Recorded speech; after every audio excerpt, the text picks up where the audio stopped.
Hello everyone, welcome to my channel. நாங்கள் இன்றைக்கி வெள்ளரிக்காய் கறி எப்படி ஆக்குறதுன்னு தான் பார்க்க போகிறோம். இது ஒவ்வொரு ஊரில் ஒவ்வொரு மாதிரி சொல்லுவாங்க. வெள்ளரிக்காய், பிப்பிஞ்சக்காய். அது ஆனால் ஆக்குறது இது வந்து சம்பல் செய்கிறது இல்லை, ஆக்குற பிப்பிஞ்சக்காய். இப்போ இதில் நல்லா தோலை சீவி எடுத்துகிட்டு இது மாதிரி பெரிய பெரிய பீஸாக கட் பண்ணிக்கோங்க. நடுவில் வந்து அதோட சீட்ஸ் இருக்கும், அதையும் கட் பண்ணிக்கோங்க. இப்போ கட் பண்ணிவிட்டு மற்ற சைடுக்கு இது மாதிரி 4 கட் வந்து போட்டுக்கோங்க. அப்போ தான் நல்லா உள்ளுக்கு உப்பு புளியெல்லாம் பிடிக்கும். இதுக்கு வந்து புளி சேர்க்குறதுனால நான் இது மண் சட்டியில் செய்கிறேன். இப்போ இதுக்கு வந்து 1 டேபிள் ஸ்பூன் வந்து ஆயில் போட்டுக்கோங்க. நீங்கள் கொஞ்சம் ஆயில் கூட எடுக்கிறேன்னா கூடயும் போட்டுக்கொள்ளும். இப்போ இதுக்கு வந்துட்டு ஒரு 1/2 டீஸ்பூன் மாதிரி கடுகு போடுங்க. நல்லா எண்ணெய் காஞ்சதுக்கு பிறகு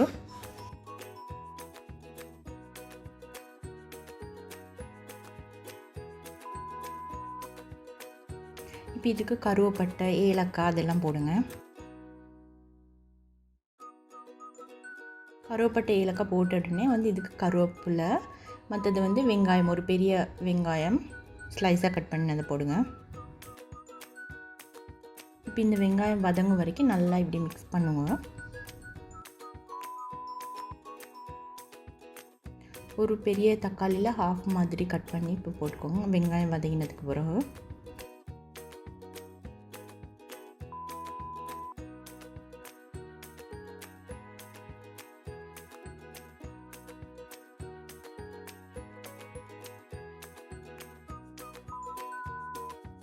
ஆல்ரெடி நாங்கள் தோல் சீவி வெட்டி வச்சு எங்களோட வெள்ளரிக்காவை வந்து இந்த டைமில் சேர்த்துக்கோங்க.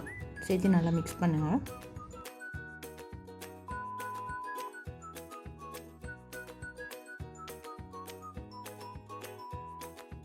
இதுக்கு வந்துட்டு ஒரு 1/4 டீஸ்பூன் மாதிரி உள்வரிசி போட்டுக்கோங்க. 4-5 பல்லு மாதிரி இப்போ வெள்ளைப்பூடும் இதுக்கு போட்டுக்கோங்க.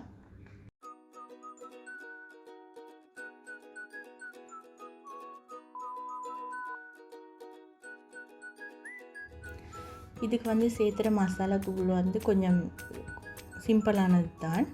உப்பு, கொச்சிக்காத்தூள், மஞ்சத்தூள், சீரகத்தூள். உப்பு, கொச்சிக்காய் எல்லாம் வந்து நீங்கள் உங்களோட டேஸ்ட்டுக்கு ஏற்ற மாதிரி போடுங்க. சீரகத்தூள் வந்து இந்த அளவுக்கு வந்து 1/2 டீஸ்பூன் மாதிரி போட வேணும்.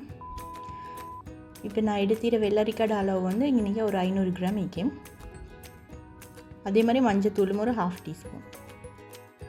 இப்போ ஒரு 1 டேபிள் ஸ்பூன் அளவுக்கு வரதுக்கு மாதிரி புளியங்காய் வந்து நீங்கள் கரைச்சி சேர்த்திக்கோங்க.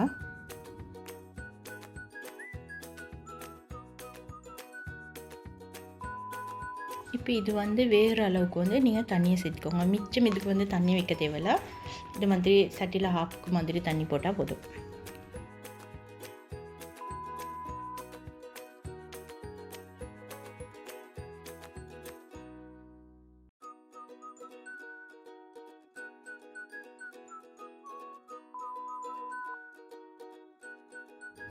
இதை வந்து நல்லா இப்போ மிக்ஸ் பண்ணி மீடியம் ஹீட்டில் வந்து வேக விடுங்க.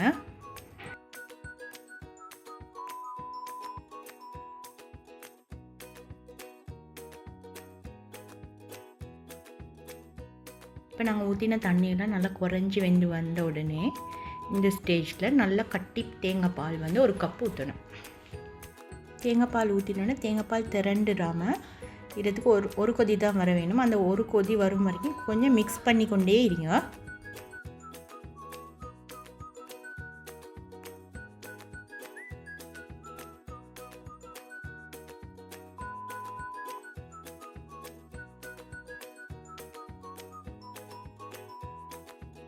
இப்போ எங்களோட டேஸ்டியான வெள்ளரிக்காய் கறி ரெடி. இதை வந்து நீங்கள் சோறோட சர்வ் பண்ணிடலாம்.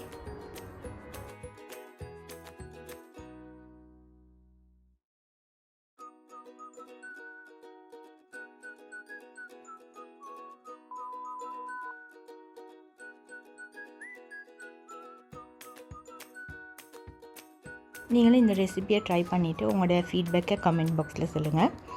இது வரைக்கும் இந்த சேனலை நீங்கள் சப்ஸ்கிரைப் பண்ணலைன்னா சப்ஸ்கிரைப் பண்ணிக்கோங்க. தேங்க்யூ.